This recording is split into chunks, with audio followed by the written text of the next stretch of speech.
왜 환율이 계속 올라가고 왜 원화가 계속 휴지가 되고 있는지. 그러면 달러를 지금 사냐? 지금 사면 안 되죠. 그러면 달러를 언제 사냐?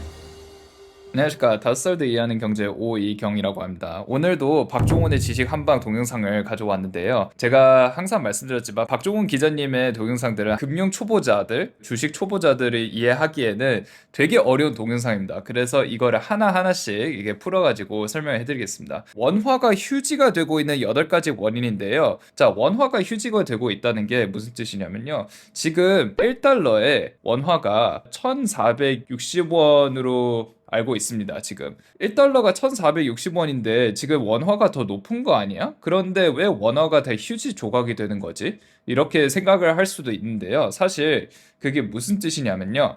미국 빵이 있는데 이게 예를 들어서 1달러예요.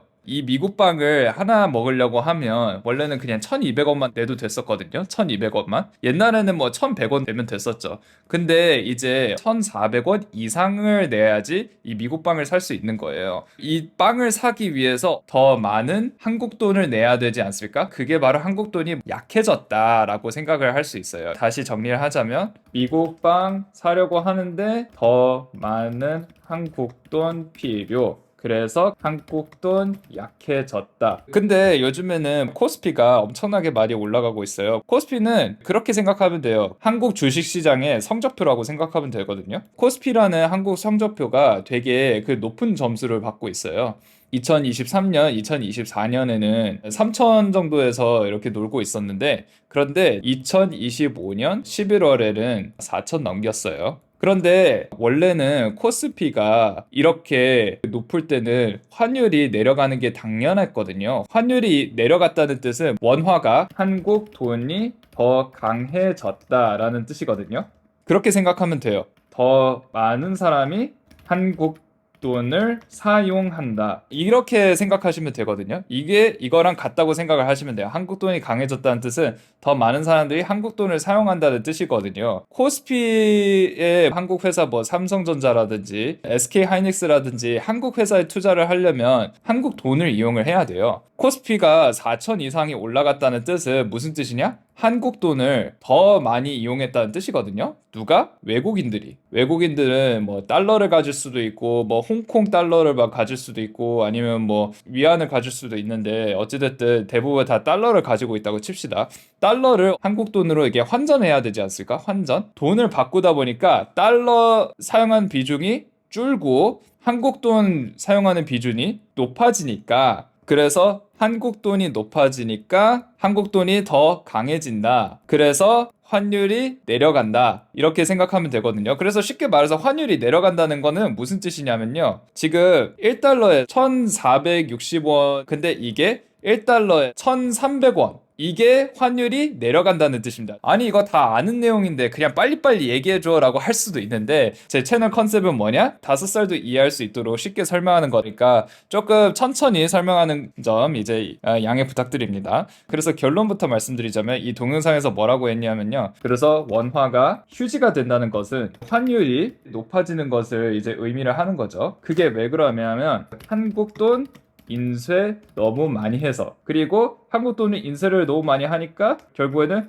한국 돈으로 돈을 못 벌어서, 이거를 꼭 기억을 하셨으면 좋겠습니다. 그래서 동영상에서는 무엇을 추천하냐? 그래서 달러를 더 사라. 자산의 50%는 달러, 10%는 금. 이렇게 추천을 했거든요. 이 동영상 보시면 왜 박종훈 기자님이 내 자산의 50%는 달러로 이렇게 유지를 해라 라고 한 게 이해가 조금 되실 겁니다. 자, 이제 왜 그런지, 왜 환율이 계속 올라가고 왜 원화가 계속 휴지가 되고 있다고 설명을 하시는지 제가 하나씩 설명을 해드리겠습니다. 그래서 8가지 원인이 있습니다. 왜 지금 환율이 계속 올라가는지. 첫 번째 이유는 금리라고 하셨거든요. 금리라는 단어 때문에 헷갈릴 수 있는데 이자라고 생각을 하십시오. 이자. 예를 들어서 A은행이 있고 B은행이 있어요. 내가 A은행에서 100만 원을 맡기면 내년에 105만 원을 받을 수 있어요. 근데 B은행에서는요, 100만 원을 맡기면 내가 120만 원을 받을 수 있어요. 여기서 금리는 뭡니까? 5%죠. 여기서는 금리가 20%죠. 여러분 입장에서는 어디에 돈을 맡기고 싶겠어요? 당연히 B은행이겠죠. 그런 거랑 똑같습니다. 미국 기준 금리가 3.75%에서 4%까지거든요. 근데 한국 기준 금리는 2.5%예요. 그러니까 다시 똑같이 설명해 드리겠습니다. A은행에 100만 원을 맡기면 금리가 3.75%예요. B은행에 맡기면 금리가 2.5%예요. 어디에 맡기겠어요? 당연히 A은행에 맡기겠죠. 여기에 더 맡기겠죠. 여기에 맡기려면 달러가 필요한 거예요. 달러를 사용하면 사용할수록 이 혜택을 더 받을 수 있거든요. 그러면 굳이 내가 왜 원화를 들고 있어야 돼? 라고 이렇게 생각을 할 수 있죠. 이해가 되셨죠? 그래서 이것만 보셔도 이제 반은 이해할 수 있습니다. 그 결국에는 왜 원화가 계속 약해지냐면 혜택이 더 작은 거예요. 그 미국 금리가 기준 금리가 4%였고 한국 금리가 2.5%였지 않습니까? 그러니까 이게 사실 엄청난 차이예요. 이 차이가 있으면 벌어지면 벌어질수록 우리나라에 진짜 안 좋아요. 왜냐하면 누가 한국 시장에 투자하겠습니까? 다 달러를 사가지고 다 여기다 투자하지 않겠습니까? 여기에다 돈을 넣으면 돈을 더 많이 받을 수 있는데 당연한 거죠.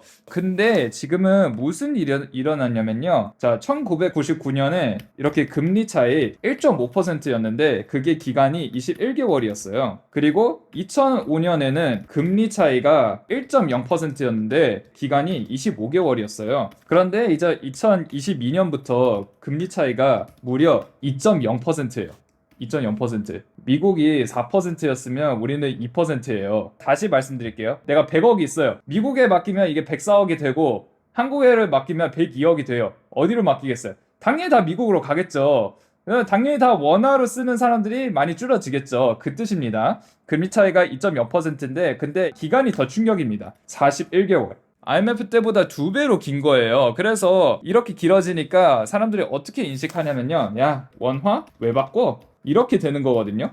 금리 차이가 이렇게 있으면 그럼 한국 입장에서 어떻게 해야 되겠어요? 더 올려야겠죠. 그런데 우리나라는 계속 그런 상황에도 불구하고 계속 내리고 있었다. 이게 문제거든요. 근데 여기서 끝이 아닙니다. 여기서 끝이 아니고요. M2라는 게 있는데요. M2는 뭐냐면요. 떠돌아다니는 돈이거든요. 미국에는 M2가 약 3% 증가를 했는데요. 한국에서는 이게 20%나 증가를 했습니다. 20.4%.